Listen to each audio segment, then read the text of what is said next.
Good evening, everybody. Welcome back to the Mind's Eye. Thank you all for tuning in. So, as hard as it is to believe, it is that time of year. We're coming to the end of 2023, and it's time to go over my favorite albums from the year. 2023, another pretty good year of new music. I thought 2022 was an exceptionally good year for music, so I'm glad to see that the trend continued into this year, and hopefully it keeps going into next year and the years to follow, because at least in my opinion, we're coming off a string of really subpar or weaker years for music at the end of the 2010s and into the beginning of the 2020s. So I'm going to give you my top 10 favorite albums to come out in 2023. Coming in the number 10 spot, I want to go with Extreme 6.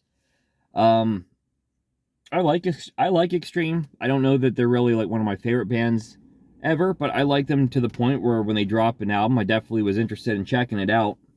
And I thought it was a pretty good album. I really enjoyed the first single, Rise. But the one song on this album that I keep coming back to a lot is Other Side of the Rainbow.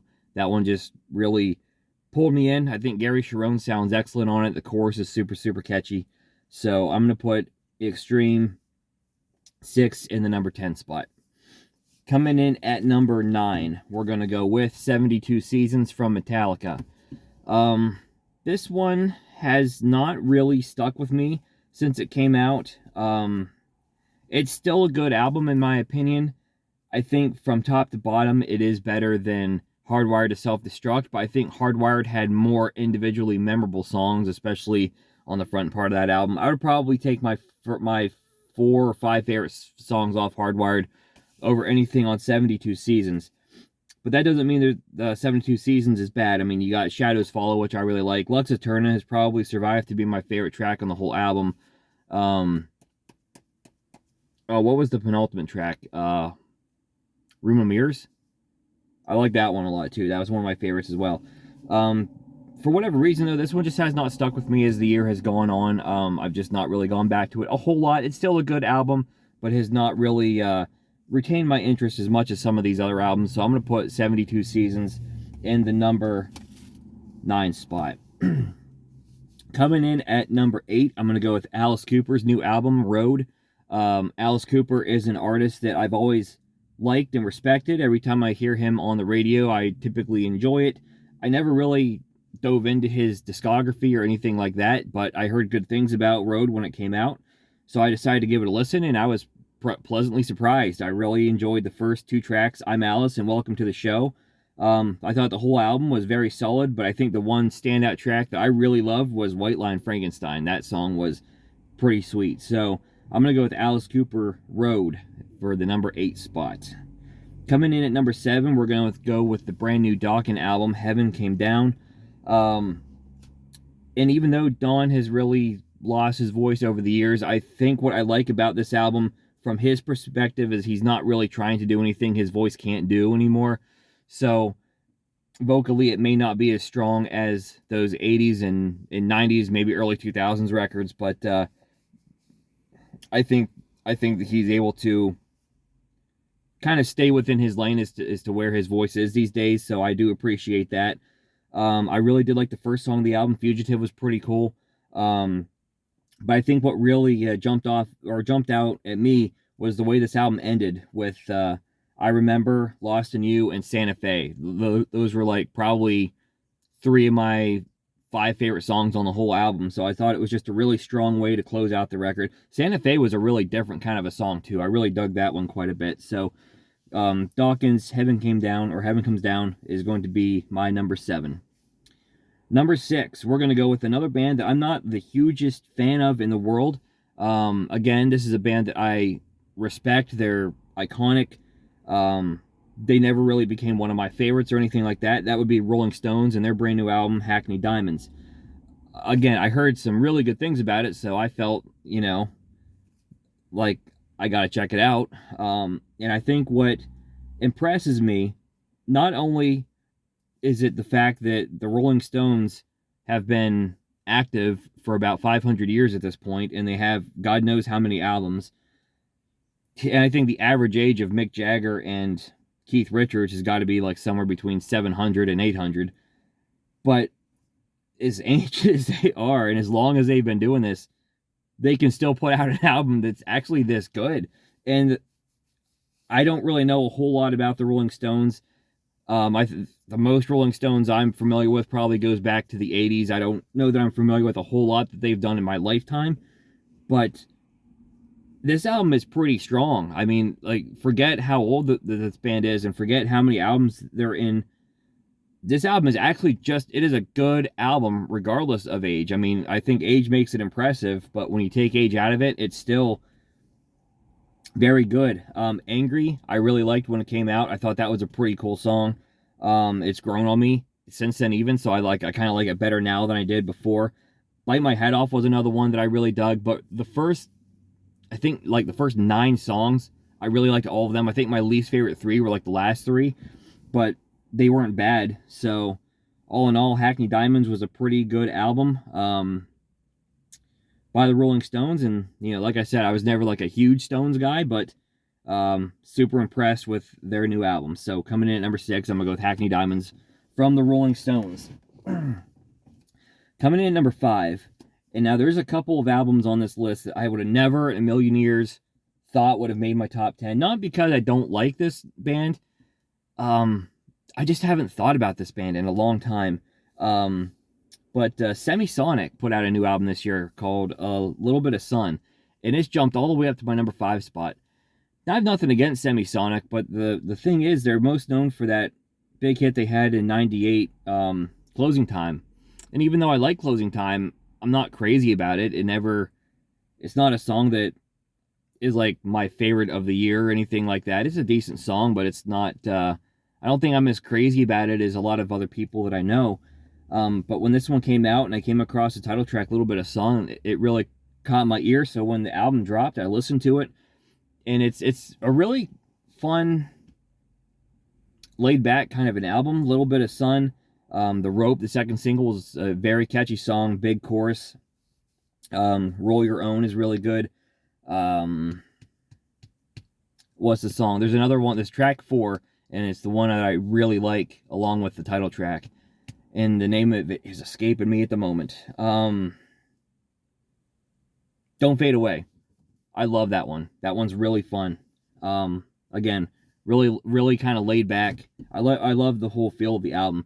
The second half falters for me a little bit. That's why I don't have it higher. I think like the tracks like 7, 8, 9, they're not bad.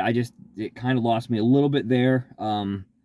Though there are some good songs on the back half. I really do like the song Only Empathy, which I think is the penultimate track, if I remember correctly. It's like track 10 or 11. So it's still an album. I've been going back and revisiting this one quite a bit. And considering that Semisonic's a band that's really not been on my radar hardly like ever, I was almost surprised that they were able to crack my top 5. So a Little Bit of Sun from Semisonic, I'm going to put in at number 5.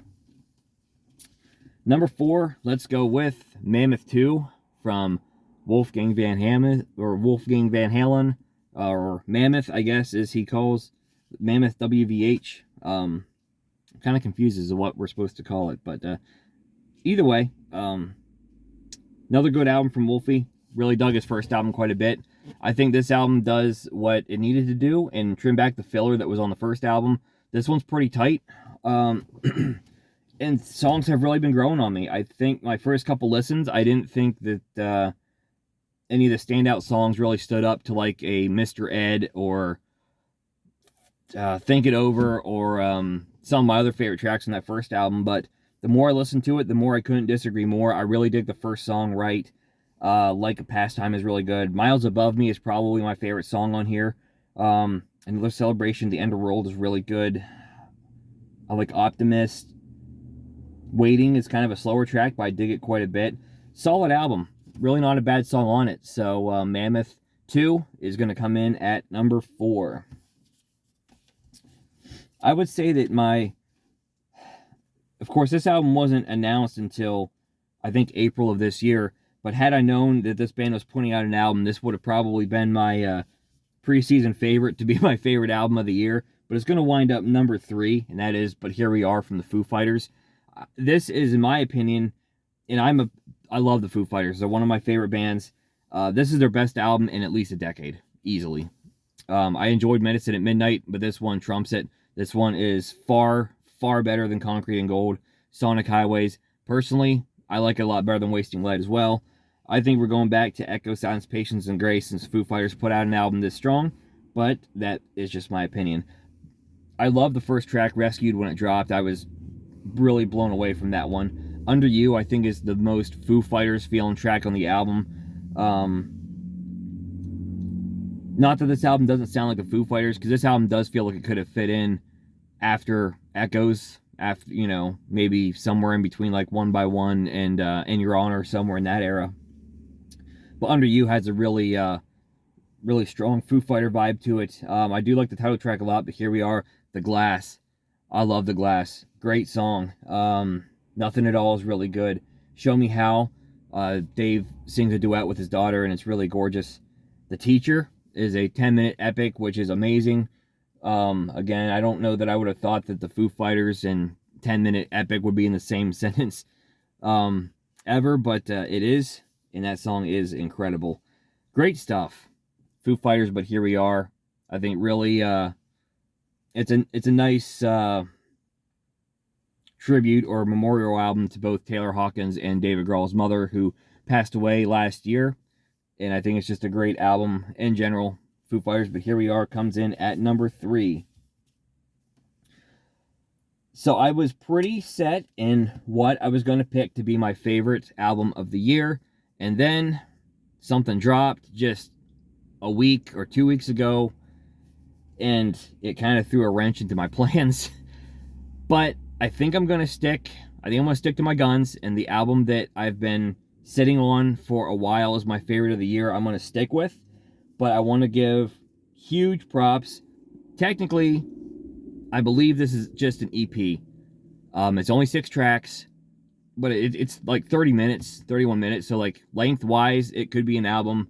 Song-wise, you know, I mean, there are 6 song albums out there. Look at Kansas and Rush, but I'm not sure. I think it's just considered an EP.